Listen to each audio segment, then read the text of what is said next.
Hey folks, welcome back to the shop.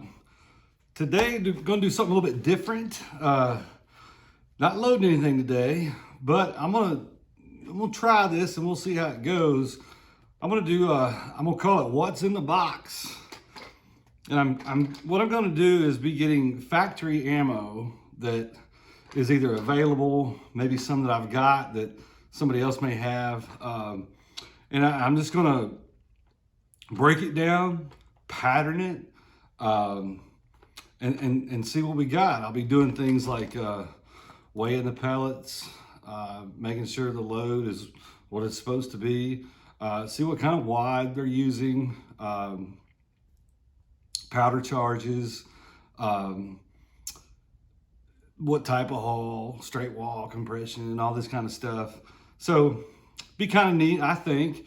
Especially it'll be relevant to people that don't reload, and even people that do, because nowadays you pretty much have to, well, you don't have to, but a lot of times, I know I do, I'll buy shells, I'll buy a box of shells just with the intent of reloading the hulls later, especially knowing that you can get 4, 5, 6, sometimes even 10 reloads out of a hull. So anyway, I'm going to bring you over here on the other side of the bench. We're going to break this hull down, and then I've got some patterns where I shot this and patterned it at 40 yards, and then may come back and talk a little bit more about the whole everything we looked at. So come on around here and let's break this Top Gun 3/4 ounce number 8 shot down. All right, Federal Top Gun Sporting. So these, I've had this box actually for a couple years. I found them on sale. A lot of people that are watching this right now won't believe it, but got these on sale at Walmart for, I'm pretty sure, $6.99 a box. Pretty crazy, because I think now the going rate's about $14.99. Maybe able to find them a little bit cheaper, don't know. But anyway, 28 gauge, 2 3/4 inches, 1330 feet per second. Max dram, really doesn't matter. 3/4 ounce, number 8 shot. So open these up. They appear to be in a ribbed Federal hull. Pretty high casing on these. A little swirl to the crimp. Not terribly bad. So what I want to do, shells marked clearly, number 8 shot, 3/4 ounce, yada, yada, yada. So let's open him up and see what we got.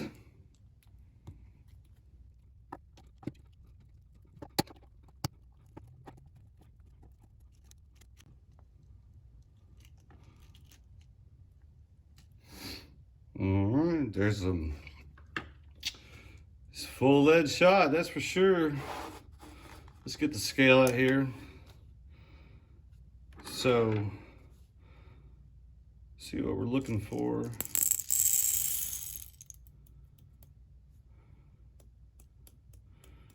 .337 grains, 337.1. I don't know if you can see that. You might be able to see that. 337.2.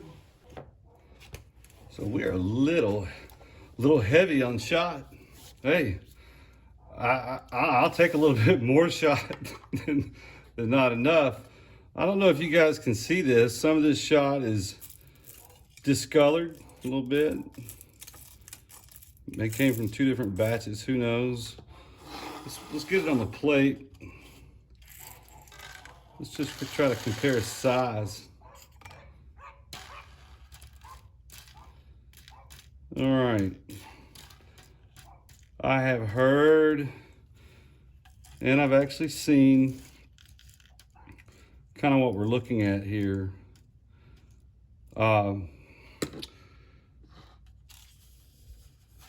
It's been kind of known that the Top Guns, the number 8s at least, you'll find a mixture of shot. Like right there, some real small stuff. Actually, those, yeah, really small stuff. But you'll also find some bigger stuff. There's a pretty small pellet right there. And look, if I want to take time and, you know, count these out, there's a, good Lord, there's daggum number 5 shot right there. See him? And then of course you got some mashed up stuff, which is probably just, you know, done in a machine. But anyway, lead shot. It doesn't look real consistent. I would be interested, and I may take the time and count these out and kind of maybe do some sizing differences. But anyway, so that's the shot load in here. Let's take a look and see what kind of wad that that they're running in this shell.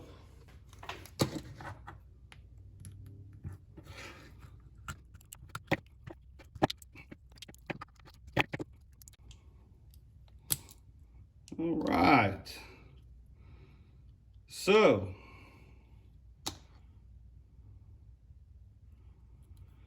it appears that they're running a what we would know as a SG-28-2, a wad, you know, that, I mean, you can load 3/4 ounce in it, but you also can do 7/8. So anyway, interesting that they're using a Euro wad in the American-made hull here. So interesting. We'll put that to the side. Now let's weigh out the powder charge and take a look and see what this powder is.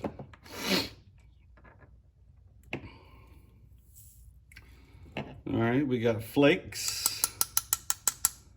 It's a flake powder.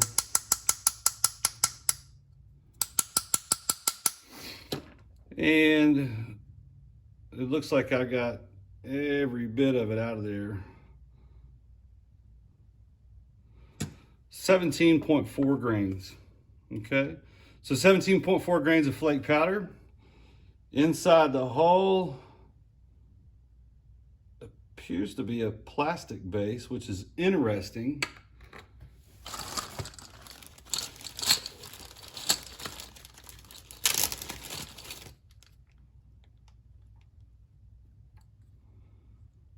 Because I have another one right here, identical to it, that is a paper base hull, okay?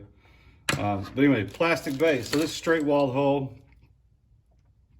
it should load kind of like a Cheddite. But the way that base is shaped, and I know you probably can't see that, but the way this base is shaped, it almost gives the appearance that it's tapered base, but it's not. Anyway, we may dig a little deeper into that because I know some of these are paper-based hulls because I got a whole freaking 4 bags of them. All right, so 17.4 grains of flake powder. Who knows what kind of powder that is? I'm sure that's a proprietary blend or who knows from Federal. Okay. I did decide to get my power tools out. So this is a paper-based wad. It just appeared to be a super light color down that hole. I mean, I guess you could see how that almost looks like plastic. But anyway, so it is a paper-based wad with a straight wall case, okay? Now, what does that mean? Well, one thing it means is you lose a lot of your volume in this hull, okay? Look how much room this paper takes up compared to, I guess I probably should have cut open another hull, a Cheddite or even a double AHS or a Fiocchi. They're very different. there's nowhere near, the base wad is nowhere near this thick. So that's eating up a lot of volume of that hull, okay? Another thing about paper-based wads is, unless you're sending a bunch of loads off to get tested, there's not much data out there. Federal has some data to reload this hull, you know, in 3/4 ounce. Beyond that, you're guessing, you know, you're developing, I should say. You're in the developmental stages, but until you get them tested. So now none of this affects the way this thing shoots or patterns or kills or breaks clays, but when it comes to investing money into a hull that you want to reload, you know, especially steel and heavier than lead stuff, the more volume that we can stack into this hull, the better. Okay, and that may be why there's not a ton of data out here for this particular hull. Don't know, don't see a bunch of it. But anyway, now we can go look at the patterns, and I'll see you over there. All right, let's take a look at these patterns. So these all were shot at 40 yards. I patterned these with the intent of shooting doves with these loads, and then, you know, reloading the hulls afterwards. But we started off with cylinder choke, 40 yards. And I'll say it again, sometimes cylinder choke surprises me what it will do. This is at 40 yards, crazy. 184 pellets, not a real great pattern for, you know, doves or quail or anything like that, but definitely opening up, that's for sure. There's about 310 pellets in this round, 3/4 ounce of 8s. So, you know, over half of them are on there. So let's take a look at improved cylinder. All right, improved cylinder is not bad. A little splotchy here. Pattern might have been maybe a little low, but you can see the compression starting with that shot. Much, you know, denser in the center here.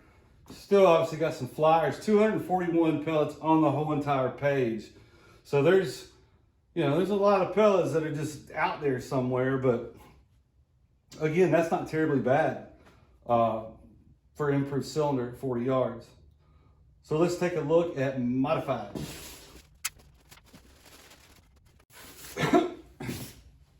Okay, modified. Yep, it's getting tighter, but one thing that I don't like is all the splotchiness. You know, you've got, and I don't know if you know, this round is moving at, they claim 1330. I don't have the footage or anything, but I chronoed this right around 1300. That was, you know, 4, 5, 6 feet from the muzzle. So it probably does work out to be 1330. But I've noticed sometimes when you go past 1300 with lead, and I'm finding out with bismuth too, is when you restrict the choke, sometimes there's like a fine line where it'll start to blow out, do weird things. I don't know if exactly that's what's happening right here, but you know, there's a few open spots in there. If you go back and look, I mean, gosh, improved cylinder almost looks better. So let's take a look at improved modified. All right, really got some density now. You know, I mean, there's a few little open spots, but there's a definite core in that pattern. You know, at 40 yards, I mean, that's a heck of a core right there. I think that would take any kind of dove that you really want to. looking pretty good. A little high on my shot, but let's look at full. Well, that's just proof that I'm not the best shot in the world. I was a little high, obviously, but again, very dense up in here. You see the flyers, they're all over the place. Looks like there's 218 on the board. If it was down, I mean, a lot of those pellets would have been on there. So, you know, we're getting pretty good results from improved cylinder all the way up to full choke. What choke should you use? I don't know. Depends on what you're hunting. You know, if you're on the skeet range at, 17 to 25 yards, obviously these would perform real well with a super open choke like a cylinder or a skeet choke.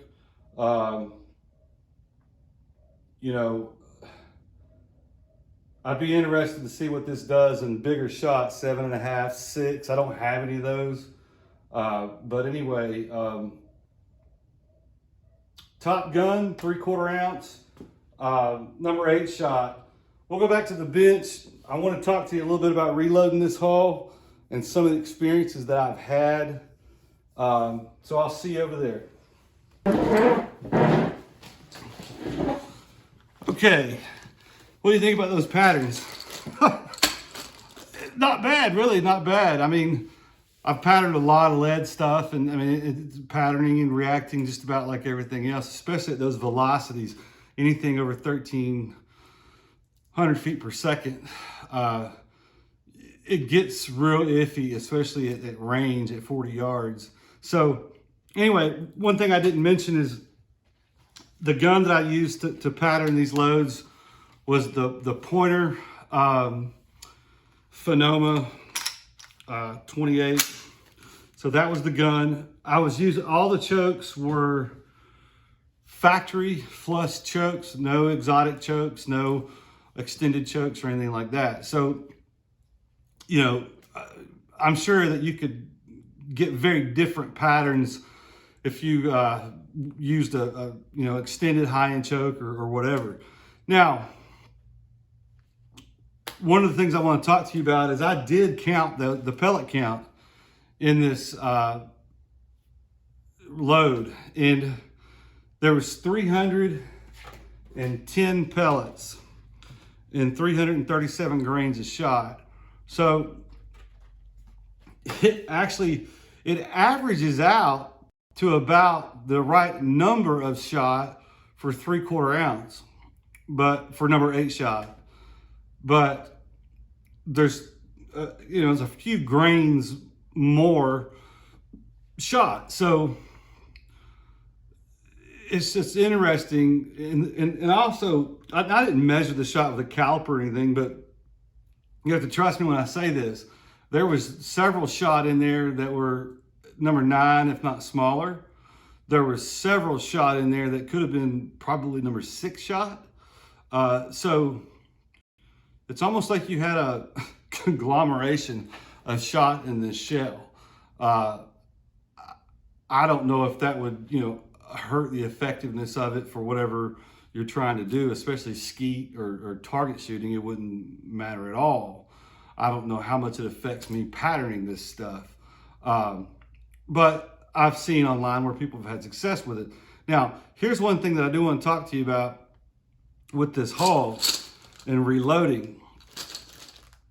For whatever reason, I have had zero luck reloading this hull.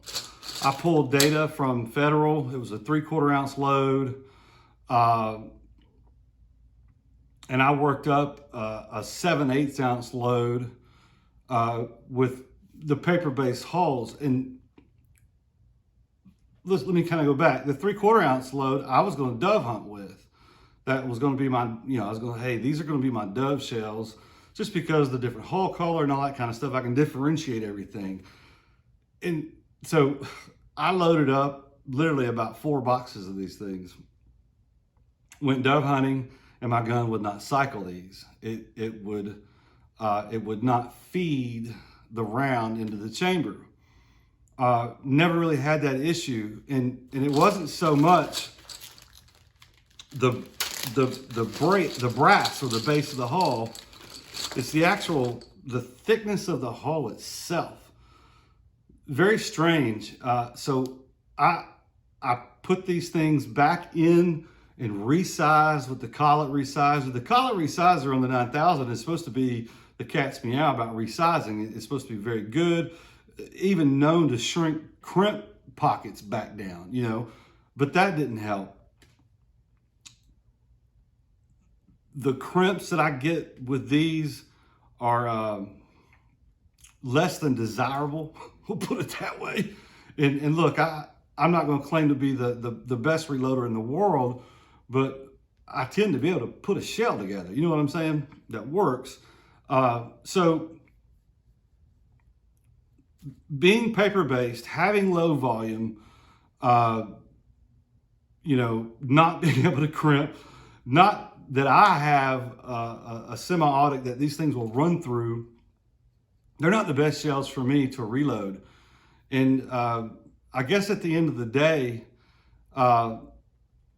if you just don't have anything to shoot and you happen to be by a Walmart or an academy that has these, or if you're out looking for something that you need for the next day, okay, go pick them up and shoot them. You know, obviously that's fine, but I wouldn't spend a ton of time, you know, hunting around in grass or the leaves trying to find these things, because to me, they're not worth reloading. And, you know, that's almost kind of sacrilegious to say in the 28 gauge kingdom, because Christ, everything is worth reloading. Now, if you have a double gun or a side-by-side over and under, or even a single shot, they may work just fine. I haven't tried them in my pump.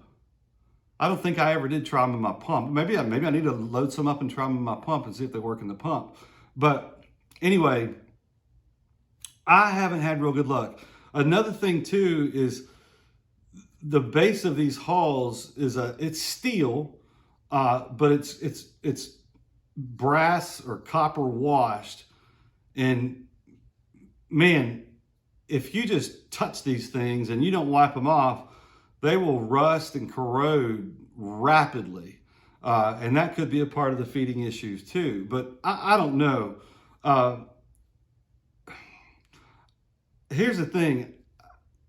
After it's all said and done, if you can, you know, they're available. And heck, I'll tell you, that's probably one of the biggest things right now is if you can find it available, you know, then go ahead and get it. But if you're buying these in the hopes of, man, I'm going to have a bunch of holes to reload, you might want to go for something else. You know, a Fiocchi, Winchester AA, something like that. That's my experience, you know.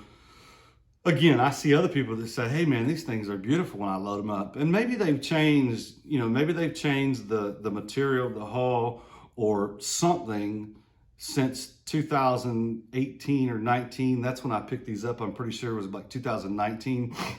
It could have been 2018, I don't know. But it's been a few years ago. But anyway, that's kind of my take on it. Didn't have any failure to fires, no failure to feed on the new hulls that were in the box. And I shot all these out of the automatic. But anyway, that's pretty much it. I don't know if you learned anything. I don't know if I've even learned anything at this point, other than, you know, they shoot just like they do and they don't reload like I want them to. But anyway, thank y'all for watching.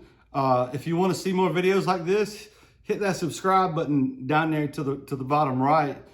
Click the bell and the little blue dot will come up on your screen whenever, you know, I upload a video. Like I said, I try and do these about once a week now. And I'll be doing some more of this what's in the box. I've got a few different shells that we can go over.